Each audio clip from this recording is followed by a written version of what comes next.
સુરતમાં cyber crime સામે પોલીસનું મોટું એક્શન જોવા મળી રહ્યું છે। નાયબ મુખ્યમંત્રી હર્ષ સંઘવીની હાઈ લેવલની બેઠક બાદ શહેર પોલીસ એક્શન મોડમાં આવી ગઈ છે। ઓપરેશન મ્યુલ એકાઉન્ટ 2.0 અંતર્ગત એક સાથે 40 ઓનલાઈન ઠગાઈના કેસ નોંધાતા શહેરમાં ખળબળાટ મચ્યો છે। સુરત શહેરમાં વધતા સાયબર ગુનાઓને લઈ પોલીસ દ્વારા તાબડતોબ કાર્યવાહી હાથ ધરવામાં આવી છે।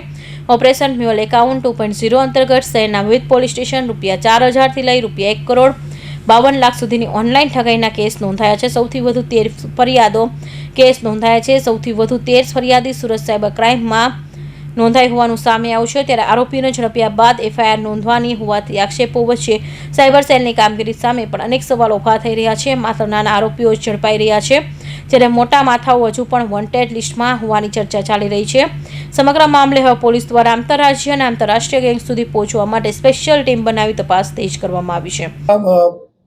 6 महीना पहले पर एक ऑपरेशन म्यूल हंट नामથી એક operation Surat cyber police station અને સ્થાનિક પોલીસ સ્ટેશન દ્વારા ચલાવવામાં આવેલા હતા, જેમાં ખાસ કરીને ઉદ્દેશ એવો હતા કે જેટલા બી એકાઉન્ટ યુઝ થાય છે સાયબર ક્રાઇમમાં એના પકડવાના। મ્યુલ હંટ એટલે મતલબ કે આ લોકો એવા એકાઉન્ટ બનાવે છે જે કોઈ બીજા ગરીબ વ્યક્તિ હોય, કોઈ અભણ વ્યક્તિ હોય, એના ડોક્યુમેન્ટ્સ મેળવીને એના નામથી એકાઉન્ટ બનાવી લે અને એના એકાઉન્ટમાં ફ્રોડના પૈસા अलग अलग जो प्रकार फ्रॉड हो, इन्वेस्टमेंट फ्रॉड हो कि तुम्हारा डिजिटल अरेस्ट फ्रॉड हो, कोई फॉरेक्स फ्रॉड हो, जॉब फ्रॉड हो, कोई पण प्रकार पैसा फ्रॉड पैसा अकाउंट में नाखे અને એકાઉન્ટ હોલ્ડર પાસેથી આ લોકો કિટ જો હોય છે એના ક્રેડિટ કાર્ડ વગેરે એટીએમ કાર્ડ લઈ લેતા હોય છે અને અલગ અલગ જગ્યાએથી પૈસા આ લોકો જો નિકાળી લેતા હોય બેંકથી।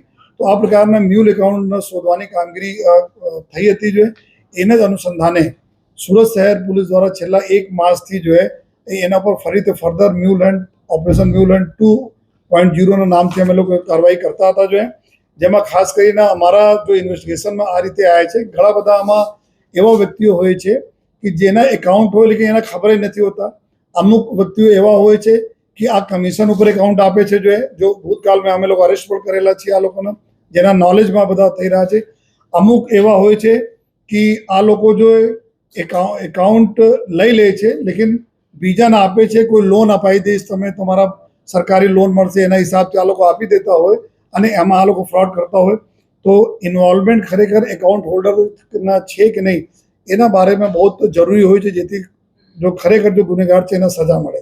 તો એના ધ્યાનમાં રાખીને જો અમે લોકો જો આ અત્યારે છેલ્લા 2-3 મહિનામાં જો અરજીઓ આપણને મળી છે, આ અરજીઓ પર જો સાયબર ક્રાઇમના નેતૃત્વમાં સાયબર પોલીસના નેતૃત્વમાં બધા કાર્યવાહી ચાલુ થઈ જોઈએ। એના ધ્યાનમાં રાખીને જો અમે લોકો ભૂતકાળમાં બહુ ગૂંચવણ આમાં તપાસમાં આવે છે, ઘણા બધા એજન્સીઝ એમાં ઇન્વોલ્વ હોય, બેન્કિંગ હોય, અલગ અલગ બેંક હોય, આધાર સે રિલેટેડ મેટર હોય, જો અલગ ડોક્યુમેન્ટ સે રિલેટેડ મેટર હોય, એના સાથે સાથ જો કયા કયા એજન્સીઝના માધ્યમથી કેવા પ્લેટફોર્મ છે, ફિનટેક પ્લેટફોર્મ છે જેના માધ્યમથી પૈસા રોટેટ હોય, આ બધાને અમે લોકો 15 મેના રોજ એક મોટી અહીંયા એક કોન્ફરન્સ રાખી હતી આખા દિવસ, જેમાં અમે લોકો આપની जो कठिनाइयों पड़े છે તપાસમાં એના સાથે ચર્ચા કરીને બેંકોને ઇન્વોલ્વ કર્યા હતા। પછી બીજા દિવસે 16 મેના રોજ અહીંયા લગભગ 500 જેટલા પોલીસના જે આ લોકો સાયબરના જોવે છે અલગ અલગ પોલીસ સ્ટેશનમાં, એના અમે લોકો તાલીમ આપી કે કઈ રીતે જોવાના છે જેથી એકદમ એક્ઝેક્ટ અમે લોકો જો ક્રિમિનલ છે એના સુધી પહોંચી શકીએ। જો નેશનલ ક્રાઇમ સાયબર ક્રાઇમ જો રેકોર્ડ જો ડેટા છે એનસીસીઆરપી જો પોર્ટલ છે જ્યાં કમ્પ્લેનો થાય છે એના અમે લોકો ડેટા લીધા જોઈએ। ડેટા લેવા પછી જો અમે લોકો કાર્યવાહી ચાલુ કરી જોઈએ। કાર્યવાહી ચાલુ કર્યા પછી જો અત્યાર સુધી ટોટલ જો 57 જેટલા એફઆઈઆર અલગ અલગ પોલીસ સ્ટેશનોમાં દાખલ કરવામાં આવી જોઈએ, જેમાં 60 જેટલા આરોપીઓને પકડવામાં આવેલા છે।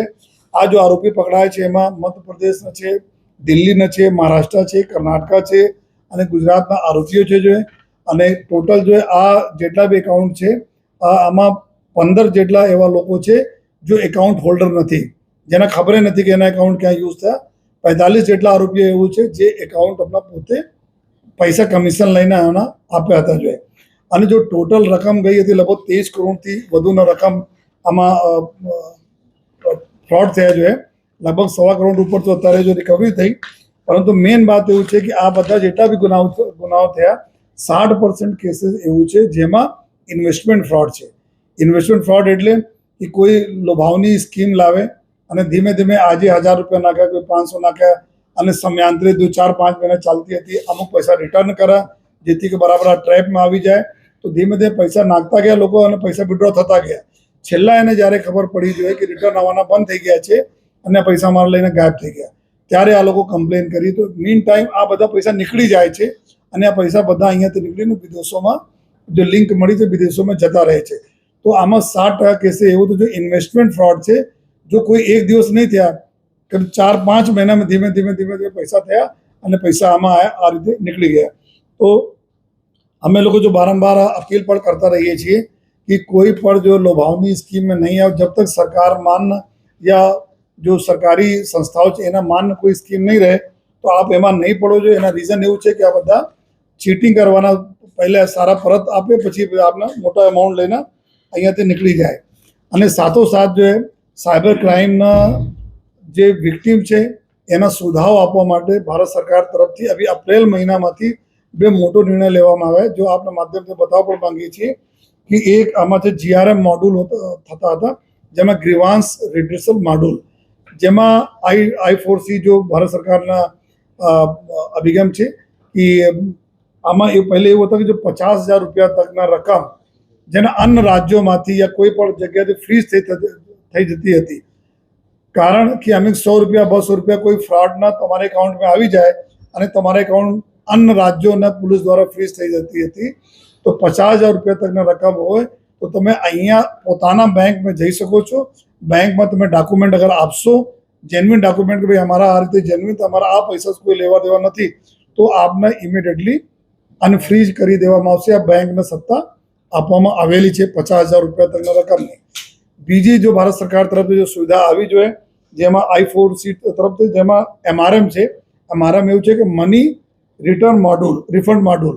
મની રિફંડ મોડ્યુલમાં જો 50,000 રૂપિયા તકની જો પહેલે રકમ થતી હતી અને લોકો તાત્કાલિક 1930 ઉપર જો બ્લોક કરી દેતા હતા, પૈસા ફ્રીઝ થઈ જતા હતા, પછી સાયબરમાં યા પોલીસમાં અરજી આપતા હતા અને અરજી તપાસ કરીને ડોક્યુમેન્ટ લઈને પોલીસ નામદાર કોર્ટના ઓર્ડર લઈને એના પૈસા પરત કરાવવાની વિધિ કરતી હતી. પરંતુ અત્યારે ભારત સરકાર તરફથી જો MRM મોડ્યુલ છે એમાં 50,000 રૂપિયા તકના રકમ છે, તો તમે સીધા પોલીસના તમે ડોક્યુમેન્ટ્સ બતાવી દો અને ત્યાંથી તમારા જો પૈસા જો હે પરત આપવા માટે જે અહીંયાથી તમારા ઓર્ડર થઈ જશે, સીધા આપ લઈ શકો છો. તો કોર્ટ કી પ્રક્રિયામાંથી જો પહેલે જવા પડતી હતી એનાથી બી લોકોને જો હે આરામ થાય, જેથી કોર્ટને ભારણ ઓછો થાય અને તાત્કાલિક પૈસા મળી શકે.